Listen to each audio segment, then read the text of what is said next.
Bharatiya Janata party 2021లో జనాభా లెక్కించలేదు. అందుకే ఇప్పుడు 400 సీట్లు వస్తే లోక్సభలో 2/3 మెజార్టీతోని ఎస్సీ ఎస్టీ ఓబీసీ బీసీ రిజర్వేషన్లు రద్దు చేసి ఇవాళ రిజర్వేషన్లను తొలగించాలని భారతీయ జనతా పార్టీ భావిస్తుంది.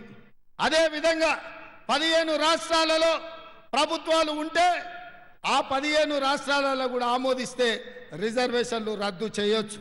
అందుకే 8 రాష్ట్రాలలో కాంగ్రెస్ కూటమితో ఉన్న ప్రభుత్వాలను పడగొట్టి వాళ్ళు అన్యాయంగా బీజేపీ ప్రభుత్వాలను తెచ్చుకున్నారు. ఈ అరాచకాలన్నీ ఈ దుర్మార్గాలన్నీ రిజర్వేషన్లను రద్దు చేయడానికే. ఒక పక్కన రాహుల్ గాంధీ గారు దేశ జనాభాను లెక్కించడమే కాదు బలైన వర్గాల కులగణన చేసి రిజర్వేషన్లు పెంచుతామని కాంగ్రెస్ పార్టీ చెప్తుంటే రిజర్వేషన్లను కాపాడి దళితులకు గిరిజనులతో పాటు బలైన వర్గాలకు కూడా దామాషా ప్రకారం రిజర్వేషన్లు ఇస్తామని కాంగ్రెస్ పార్టీ చెప్తుంటే రిజర్వేషన్లను రద్దు చేయడానికి ఇవాళ బీజేపీ కుట్ర చేస్తుంది. కుట్రలో ఒక్కొక్క అడుగు ముందుకేసింది. ఈ ఎన్నికల్లో 400 సీట్లు గెలిస్తే మన రిజర్వేషన్లు రద్దయిపోతాయి. మన ఆదిలాబాద్లో మీరేసే ప్రతి ఓటు బీజేపీకి, మీరు బీజేపీకి ఓటు వేసిందంటే బీజేపీ మీ రిజర్వేషన్ల మీద పోటు పొడవబోతుంది. ఇప్పుడు ఆదిలాబాద్ ప్రజలు మీరు ఆలోచన చేయండి. మీరేసే ఓట్లు తీసుకొని సీట్లు గెలిచి మీకు ఇస్తున్న ఎస్సీ ఎస్టీ ఓబీసీ రిజర్వేషన్లను రద్దు చేయడానికి బీజేపీ సన్నద్ధమవుతుంది.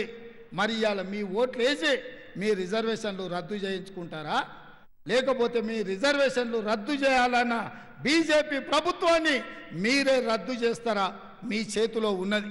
అందుకే మిత్రులారా, నేను స్పష్టంగా లోతుగా విశ్లేషించమంటున్నా. తెలంగాణ సమాజాన్ని ఆలోచన చేయమంటున్నా. తెలంగాణలో 90% బడుగు బలైన దళిత గిరిజన మైనారిటీ వర్గాలే ఇవాళ ఈ రాష్ట్రంలో ఉన్నాయి. వాళ్ళ అభ్యున్నతి కోసం పాటుపడుతున్న డాక్టర్ బాబాసాహెబ్ అంబేద్కర్ రచించిన రాజ్యాంగాన్ని సమూలంగా మార్పు చేసి రిజర్వేషన్లను రద్దు చేయాలన్న కుట్ర ఈరోజు భారతీయ జనతా పార్టీ చేస్తుంది. నేను ఈ అంశాలను గత 10 రోజుల నుంచి మాట్లాడుతుంటే నా మీద ఢిల్లీ పోలీసులతోని అమిత్ షా గారు కేసు పెట్టించారు.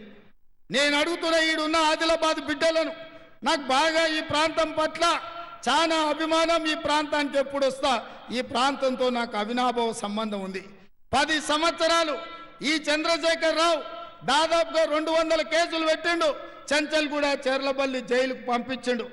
మిత్రులారా, ఎన్నడైనా భయపడ్డానా? ఎప్పుడైనా భయపడ్డామా? కాంగ్రెస్ పార్టీ కార్యకర్తలు భయపడతారా? బీఆర్ఎస్ ప్రభుత్వం కార్యకర్తల మీద అక్రమ కేసులు పెట్టి ఆస్తులు విధ్వంసం చేసి కాంగ్రెస్ పార్టీ కార్యకర్తలను హత్య చేసినా మన కార్యకర్తలు భుజాలు కాయలు కాసేలాగా తమ రక్తాన్ని దారబోసి ఈ జెండాను మోసిండ్రు, కాంగ్రెస్ పార్టీని గెలిపించారు. మరి ఇప్పుడు నేను అడుగుతున్నా, మీరేమంతన్నా ఢిల్లీలో నరేంద్ర మోడీ పెట్టే కేసులకు భయపడతాడా? బెదిరించగలరా? మీరు అండగా నిలబడితే ఢిల్లీ సుల్తానులైనా ఎదిరించే శక్తి మీ రేవంత్ అన్నకు ఉన్నదన్న సంగతి మీకు తెలుసు కదా.